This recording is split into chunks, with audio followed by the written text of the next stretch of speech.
Hi,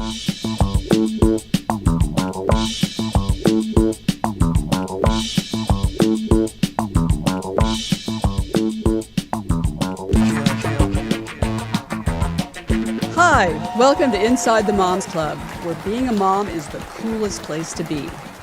Here in the Moms Club, we believe that what embarrasses you now will make a great story later. And let's face it, if you don't laugh sometimes, you're going to cry.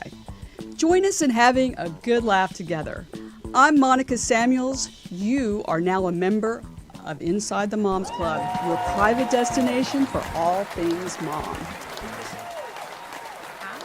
Hi, moms everywhere. So glad you could join us today. We're going to have a great show. And today I'm here with my co-host, Julie Orchid, who is a very good friend of mine and also a nurse, which leads me into what happened to me this week. We both have children in college, Yes. and because of COVID, they're coming home a little earlier to finish their semester. Mm-hmm. My son came home already because his school went on strike, which the students went on strike. It's a long story, but he came home, and so I'd be really nervous about being around him because of the college kids were just not really following what they were supposed to. So I've been real careful. But then yesterday, one of his friends, I opened the door, and one of his friends was staying there, and his friend, who is a dear, sweet kid, gave me a big hug. Oh no! And trying to be so nice. Well, I think so. Because then I thought, well, is this like a murder? You know, is this an attempted murder? And like, what is going on? Because I love him, but I haven't hugged anybody since March. I mean, oh my gosh, you know me. That's really funny, So, Monica, that you think that this poor child. I know he wouldn't do it.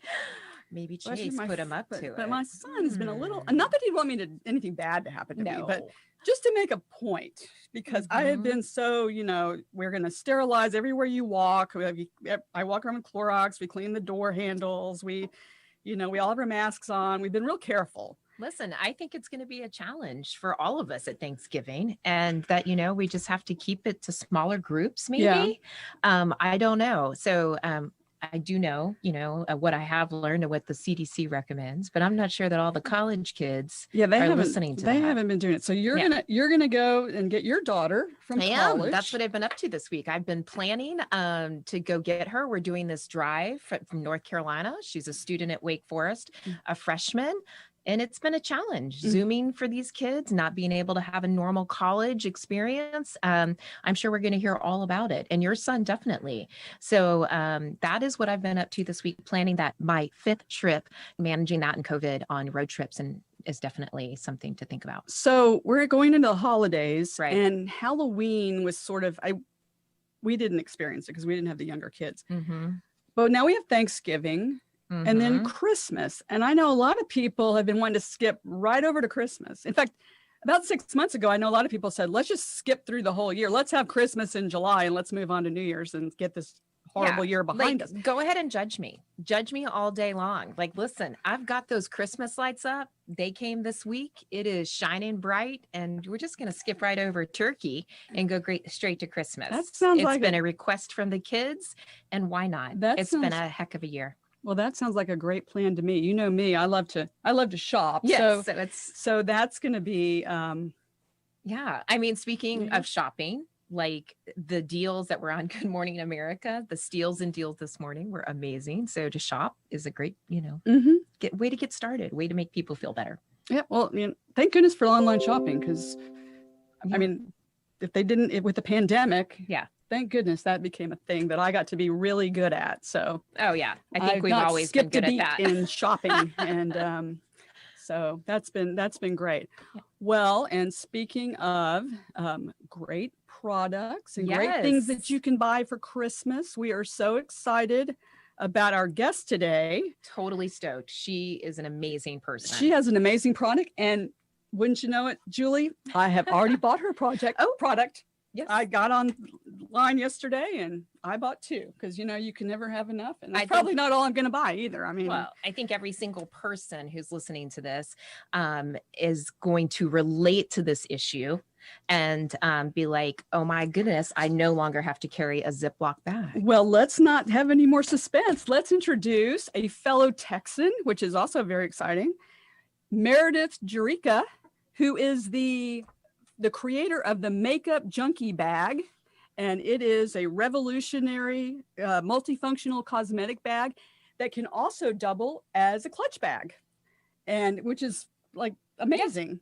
They're and awesome. She has been on Shark Tank. USA Today declared her product one of the top 10 travel bags around. Her current sales are $10 million. She is in 5,000 boutique stores across America. Huge. And she has 2 daughters who are 5 and 8 years old. I mean, she is absolutely an inspiration. She's going to be carrying some product. And she's got a great story too. So we're so excited to have Meredith.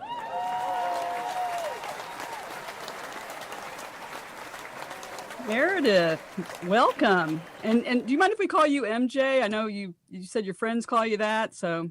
Yeah, everybody at work too. So you're now part of the Moms Club, so we'll call you by your name.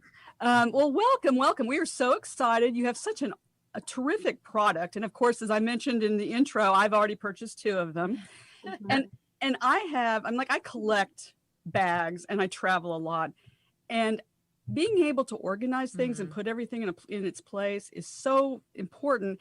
And just for an example, I brought my purse, which I use for bicep curls. Yes.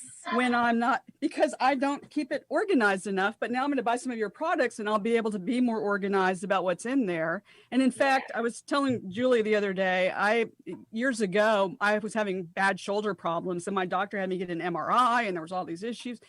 And when I finally went into the doctor and talked to him about what the problem was, they said, well, it's actually your purse. So there's so much, if people would just take the time to put their stuff together and get it organized, they could solve even medical problems. I mean, their health would improve. So it's just great. So we are so excited that you're here and you have such an inspirational story. Can you take us through how your product came to be? How did it start? What brought you to where you are today? Okay, great. Well, thank y'all for having me on here with you guys. So I'm very thrilled to be here and with your listeners, and y'all have such a great show. So I appreciate it very much. Okay, so I'm an avid makeup lover. I love it all. The lashes, the products, everything. If they've made it, I've bought it, I've tried it. And so my actual background is speech pathology. So that's what I went to college for. I have a bachelor's and master's in speech pathology. And I did that for about 10 years in a medical setting and in the school settings. And great job, loved it. And then about almost 4 years ago, I guess, I was frustrated because like modern day makeup, big palettes, brushes, stuff like this that's supposed to make you look like Heidi Klum, there was no makeup bag on the market that was keeping up with modern day cosmetics. And so I was about to go on a girls trip. I actually have a mom group of friends and we do our one trip every year that we get. Yes, very important. We do that too. So I just went to the local Hobby Lobby and I can't sew you like a gown, but I can sew straight things, pillowcases, curtains, stuff like that. And that's probably why my bag is rectangular. So basically, I just bought some pretty fabric for the outside, and then I want it to be wipeable inside because, like eyeshadows bust and it gets real dirty. And a lot of makeup bags have that like clear shower curtain crunchy liner inside. So I wanted something pretty inside. So I made this rectangular bag. And I specifically designed it around like the Urban Decay Naked eyeshadow palettes, the Morphe palettes, all that stuff that are very, very prevalent everywhere. And it worked like a charm. I fit the full-size products. It packed completely flat in my suitcase while being stuffed, so it didn't take up too much space. And my friends were like, where'd you get that bag? And I was like, I made it, And so they were like, oh my gosh, it's so cute. It's perfect. So they started asking me to make them some, and then for their mom's birthday, their sister's birthday, stuff like that. So just locally, it was just my little hobby, I guess you could say. And then it was actually my sister was like, you should sell those. Those are so unique. No one's ever seen them and they work so well, And I was just kind of like, no, I have a job, But then I thought, maybe I want a new purse. Maybe I will sell them. You know, maybe I'll try to earn a little extra Christmas money. So I opened up a Facebook page for free, a Facebook business page. And since everyone calls me MJ, I was like, oh, Makeup Junkie Bags. That's a cool play on my name. And so I opened up the page, and in the first month, I got like 700 orders from people I didn't even know through Facebook Messenger. And I was like, holy guacamole. Yeah. Get sewing, girl. Yeah. Get to sewing. So then I was like, how am I going to do this? So I had people start helping me sew them, you know, like, can you help me? I'll pay you per bag, you know, kind of that. And it just evolved. I filed an LLC, so filed for business, Makeup Junkie Bags in the state of Texas. And then I had a little guy, I paid him $60 to design my cute little logo. And I sent it to a tag maker and got some tags made. And then we had a brand, you know? And then, so just the evolution of it was amazing because the orders just kept coming in. So then I would take the profit and buy more materials and buy another machine and hire more people. And I went from a one-woman show at my kitchen table, and here we are 4 years later, almost to the point. And we have 18,000 square foot of facility. We employ almost 100 people locally here in Houston, and we wholesale to over 5,000 stores, mostly gift shops, boutique stuff like that. And some days I just wake up and I'm like, did this really happen? Did my life really change now? Yeah. One thing that's really interesting to me about all this is when I'm doing the math, your kids, who I think you told me earlier were 5 and 8 years old, are now, they were 1 and 4 when you were doing all this.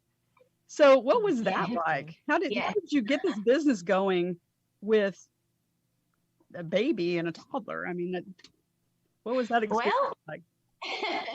Well, I think it was fun for them because, you know, the little one would crawl around and stuff like that. And then my 8-year-old now, you know, at the time, who was in preschool, she just thought it was fun because she'd sit in my lap and make little pouches and stuff like that, you know, and try to include her. It was definitely challenging with the baby because like the one story I have is I had some stacks of bags piled up for customers, and I had them all organized and divided and their invoices there and stuff.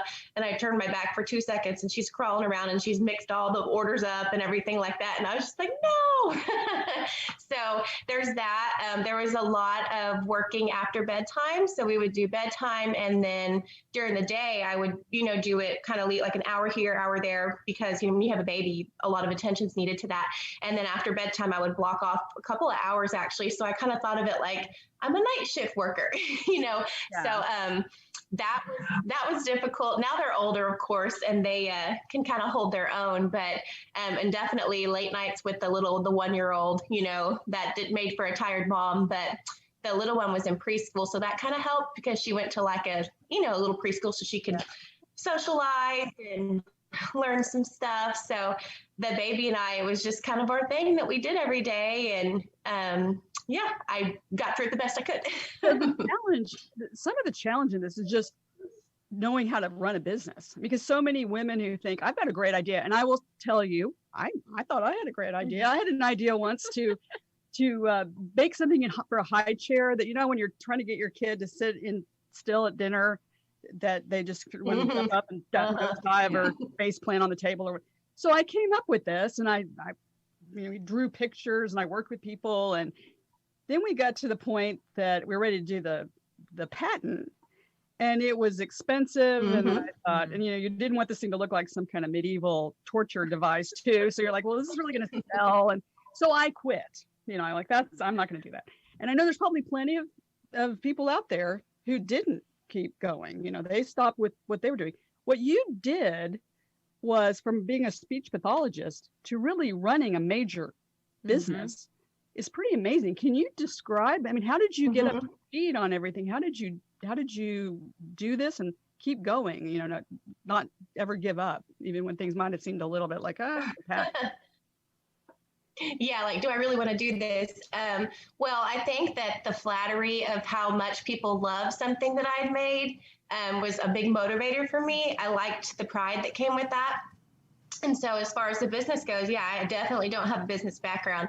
And so I would Google a lot and kind of learn the hard way sometimes, like instead of buying materials in bulk so I could get them a little bit cheaper, I was just buying them at retail stores, you know, with a huge markup. And I was like, ooh, and it took me a few months to learn that, you know. And so I guess I just learned as I went. When the first store was like, hey, do you wholesale these to stores? And I was just like, what's that? Wholesale who? I don't know what that is. So then I would just Google things and teach myself as I went. And it's almost like over the last 4 years, if you can imagine, I have this big bag and I'm walking through the woods picking up sticks. I just kept adding a stick every week that I would learn. And now I've got my big bag of tricks from things that has taken me 4 years to teach myself. And I'm sure there's a whole forest out there of things that I don't know yet that I still need to know. What led you to seek out Shark Tank? Can you tell us about that? So I was about a year into my business and I watched the show avidly. And so they had a little runner across the bottom of the screen that said, do you have a unique product? If you do, go to, www.abcsharktank.com and fill out the application. Because you can also apply in person, like at the convention centers where they do the open call casting. But I just did the online application. You have to fill out all the information and upload pictures of yourself. And then it said, upload a video of yourself. I think I was on the couch with my hair in a bun. The kids had just gone to bed. And I was just like, hey, Shark Tank, this is me. And so I figure I'm one of those, why not? What's the worst that could happen? You know what I mean? Kind of people. I'm very much a positive thinker. And so 4 months later, I got a call from ABC and I had almost forgotten I had applied. And I was just like, what? Really? You want what? And they were like, can you send us a box? We want to look at it. We want to see what it is. And I was like, okay. So I did that. And then like a couple weeks later, a producer called and she's like, hey, we want to put you through to, go through rounds of cuts. So there were 40,000 people who applied. Only like 85 of us made it onto that season. So every couple of months you would do videos like this with producers or, show off your product a little bit and then see, because they want you to have a good product and they also want you to be able to, present on television and not get scared, stuff like that. So they vet you a lot. And it was about 12 rounds and about 10 months before finally they were like, okay, can you be in LA in 10 days to film? People think you have to pay to be on Shark Tank, but it's the opposite. They actually cover all your expenses and they get you out there. It's like, thanks for the vacation, ABC. I appreciate you. It was cool. Did you tell me that was like, it's a week-long show? You're not, when we see it on TV, people are walking out and you're thinking, what a brave person. I mean, I can't even imagine. Like in one take, they're doing all this, but it's actually it's a longer process. Is that what you were sharing? Yeah, they let you get there and they prep you. They kind of go over how everything works, a tutorial of sorts, and they show you the set and show you where your things will be. And then they give you time to work on your display and set it up and practice a little bit, but you don't get to meet the sharks until the day you film. They don't know anything about you. There's nothing until the day you film, but you talk to the producers. They try to help and say, stand here, do this, look into the camera. You know what I mean? But it's all very, very unscripted, very you got one shot. You got to give it your best. One of the newest sharks is actually a friend of ours, someone that we were a fellow mom with, is Kendra Scott. So you remind me a lot of Kendra's story. I mean, you started with an investment of $5,000. And now you've turned it into a big business with $10 million and still going. So you've gone beyond the makeup junkie bag, and now I understand you're into other products too. What else can we look for when we're going to the makeup junkie bag site? What else can we shop for Christmas? Okay, well, first of all, I think that's funny that y'all know her because I always say in many interviews and speaking engagements when they have that question, where do you see yourself in a couple of years? I'm like, I want to be the Kendra Scott of makeup bags. She conquered the jewelry world, and I would like to do. Me too today. Yes.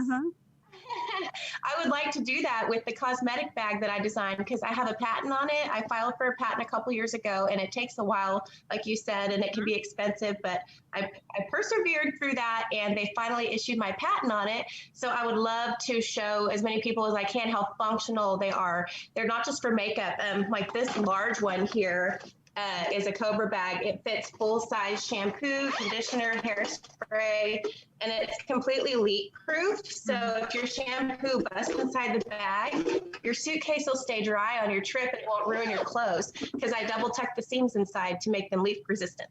So this one, actually, I was at a party a couple weeks ago in LA, and I got to meet Tyra Banks, and she actually grabbed this exact black Cobra off the table, and that was so exciting for me. I was like, oh my gosh, that just happened. But she was very, very nice. So now I realized whenever you manufacture and you have people who can sew, you can make anything, you know? So we started making purses and tote bags and carry-alls. We make clothing now. I launched a little made in Texas clothing line called Modern Jester. It's my initials also. So we make dresses and skirts and blouses and, you know, working mom kind of clothes. So it's just neat when you realize those machines do more than make bags. So now we're really becoming a lifestyle brand. And I actually have a grand opening. I have a beautiful new 6,000 square foot store here in Conroe that's opening next Thursday. So we have our big event, and it's just chock full of everything that we make in my factory. So it's all kinds of good girly stuff. So wow.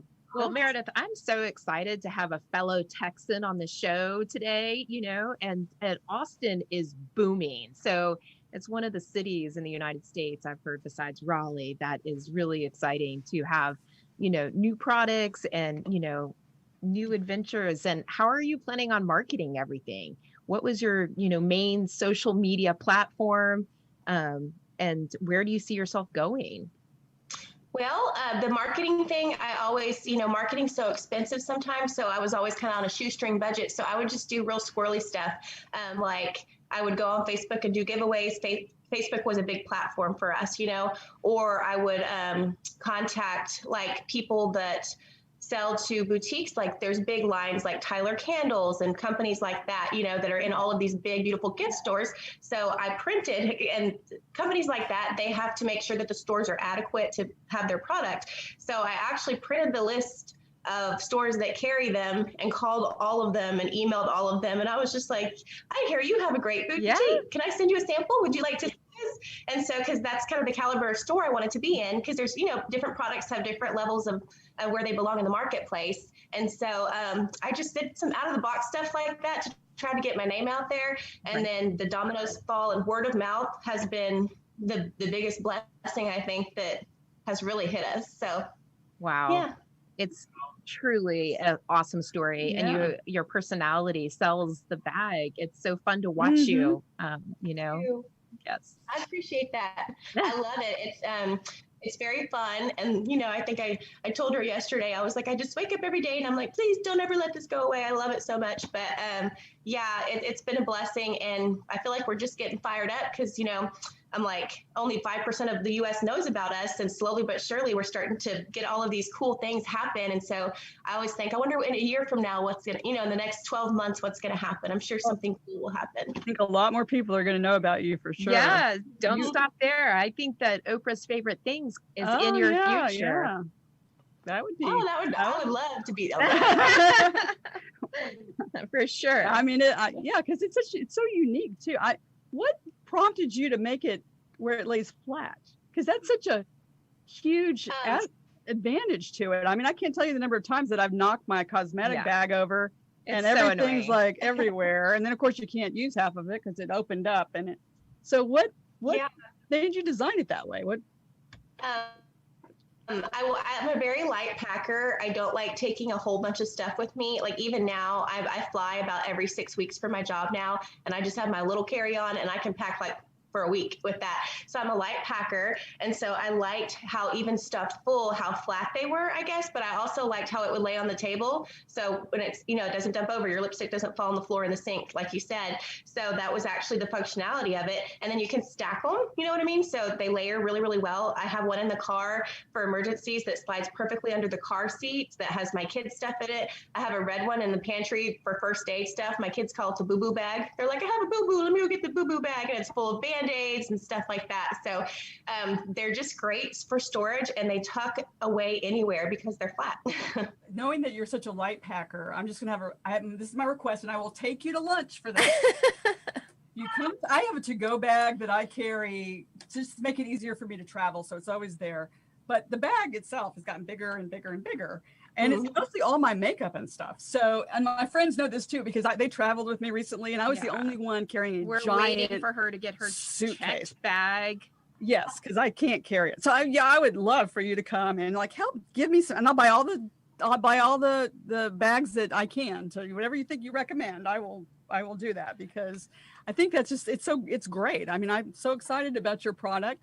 Now, just share with us real quick, if you were to give advice to moms out there, or women out there who want to do something like this, what are the 3 takeaways that you would give them that they could get from your experience creating your brand and your company? I think the first one would be to not be afraid of how voluminous a dream like that looks, because after I got into it, after a couple months, I was just one foot in front of the other, baby steps. And then I kind of looked up one day and I was like, it can be overwhelming, but it's not as hard as people think to build something for yourself. You just have to keep going. You can't just get stagnant. Like my dad always said, she doesn't like to watch grass grow, like I'm very much a mover and a shaker. So I think don't be afraid, or don't think to yourself, I can never do that, because I guarantee you a couple years ago, I would have thought that this would be what I was doing for a living. And a second thing would be, don't be afraid that something like this that you want to do for yourself will take away from your family, because I incorporated my children. I was like, you want to help me put the tassels on? You want to go to the fabric shopping place and help mommy pick some stuff out? Like, I made them very much a big part of what I did, instead of just getting a sitter for 8 hours a day. So I think that they enjoyed that because they got to be a part of it and we got to spend time together. So I just think that people shouldn't be afraid that trying to achieve something that they want will take away from that precious time, And then my third takeaway is, I guess, kind of like I said earlier, why not? Always, if there's ever an opportunity to try something or do something, take it, because what's the worst that can happen? And, disappointment is, what did I tell you earlier? Disappointment is a staple piece in the wardrobe of an entrepreneur. You're going to have 8 doors shut in your face for every 2 that are opened. So in the beginning, when I started and a store was, no, I don't like that or something, then I would be like, oh, kind of get my feelings hurt. And then after a while, I was like, oh, that's how this works in business. We have some Zoomer moms who want to ask you some questions. Can we bring them on in and let them ask you some things? So some of these women have actually started their own business. Yes. So, Julie, if I'm going to introduce you can introduce our Zoomer moms who are joining us, and some of them have some questions for you. Yes, these amazing moms are also my great friends and Monica's great friends as well. We have Jennifer Marsh, who's an extremely talented architect. We have Linda O'Haron, who is the mother of 3 daughters and also is the president of FlexiFoot. Then we also have a guest today, Laura Spence, who I've had the pleasure of eating at her restaurant, which is amazing. She is the part owner of Rosewood and the creator of Rosebud Meal Kits. And Leslie Harold, who has 2 children and 2 amazing dogs, and also is the owner of Blitz Concessions, and is also our amazing sponsor today. Great. So welcome, Zoomer moms. Great. We are so excited to have MJ still here with us and our Zoomer moms. And just to go around real quick, a lot of these moms have started businesses just like you did, MJ. Linda started a company called FlexiFoot. Leslie has a company called Blitz Concessions. And Laura is doing something as an extension of her restaurant. She's starting a meal kit company called Rosebud.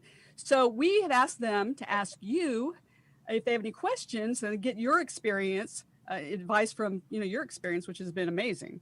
So ladies, do you have any questions you'd like to ask MJ?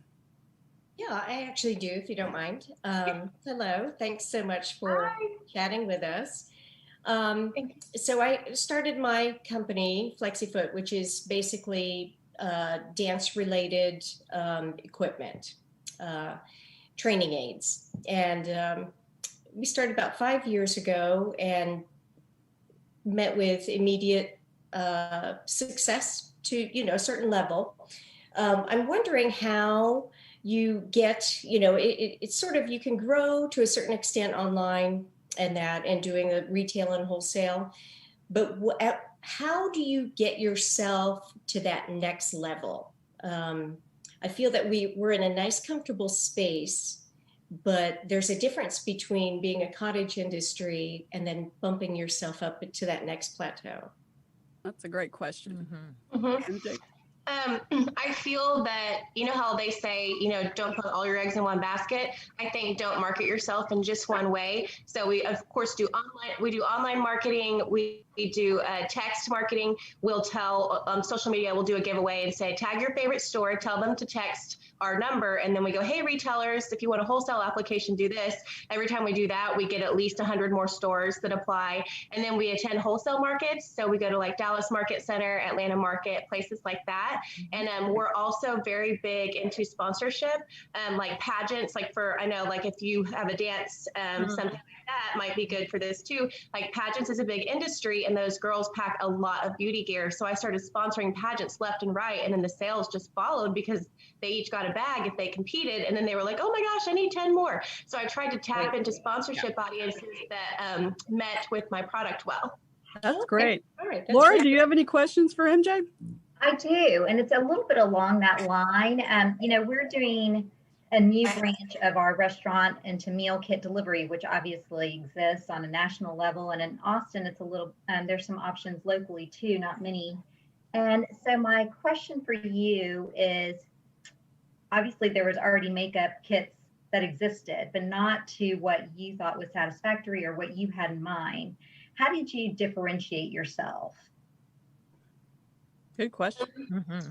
I think that the uniqueness of the product and trying to make it stand out against other cosmetic bags on the market was just all about education. So educating the audience, whether it be on social media, on your website, in a little commercial, or if you get a plug in a newspaper or magazine, education. Instead of saying, hey, look, this is a makeup bag, we were like, this is a one-of-a-kind, unique product. So like with your business, which I'm in Austin all the time, I'm going to have to come eat at your restaurant and meet some of you ladies. But with your meal kits and stuff, make sure that however you present it in that first line of marketing, whether it be on the box or online, what sets it apart, and there's got to be something about it that sets it apart, whether you can customize the meals or they cater to a certain diet or something like that. So I would just suggest that.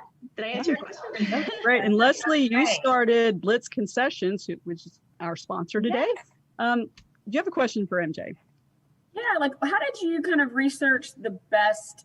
Social media is just constantly changing. Yes. How did you research the best avenue, or what have you found is the best avenue for you for social media? And how do you, because that's a billboard essentially. I mean, you got just a minimal number of words, but how do you find it best to, which one do you, or how do you kind of research and figure out which one is the best avenue? And then how do you kind of figure out what you're going to say? Because you have that split second because everybody's moving so fast. So true. Yeah, there's so many ads now. And even when I started a few years ago, there was just even half the amount of ads that we see now. Facebook has really tapped into, charging people for ads and, trying to grow their empire bigger and things like that. So Facebook is heavier for us. We have more followers on there. Instagram, I didn't really know how to use it until a couple years ago. But we are seeing a lot more engagement on Instagram. And I think that Instagram is where influencers like reality TV stars and stuff like that. So basically we spend 5 hours a week and I just email people like the contestants of The Bachelorette. All their emails are listed on their Instagram headers. And some of them don't reply. Most of them don't reply. Some of them reply that they want a bunch of money. And some of them just go, hey, your bags are cool. Yeah, send me some. I'll post about it, So I really utilize Instagram to connect with people that have a big following because like the girl from The Bachelorette posted about my bags. And then that day our sales doubled what they normally were for that random Tuesday, Wow. And so you don't have to pay that hefty fee to get someone to promote you if you just ask 10 people and one says yes, That is great. Jennifer, do you have anything to ask MJ? I do. So I was wondering, it's not really marketed, but I noticed one of the things that's interesting about your company is the notion of scarcity. Like, I feel like you have certain fabrics that are around for a while, and then once they're sold out, you move on to another fabric, which kind of creates this sort of buy it now, which I thought was really interesting. I don't see that promoted that much, but when you look at your Instagram and your Facebook, you see that there's been like an evolving series. It's kind of like my nephews are into sneakers. Like they all like to buy the special edition sneakers and they get in line and like American Girl. Yes, I think that purposefully making things in smaller runs is good. So we have lines that the stores carry that are a few colors that they can always get, but making things in limited edition runs helps them to sell out. And someone started this Facebook group called Makeup Junkie Trade Group, and there's like 4,000 people in it, and they trade them like baseball cards. Well, this one woman had this pink bag that everybody wanted, and I couldn't get the fabric anymore. And it was a $42 bag, and they auctioned it off for $700. So wow. That is amazing. They're going to have the Tyra bag on the Facebook. Yeah. Everybody's going to want the Tyra bag. That is true. Yeah. Well, I'll have to buy that actually. That is great. Well, it was a fun party. Yeah.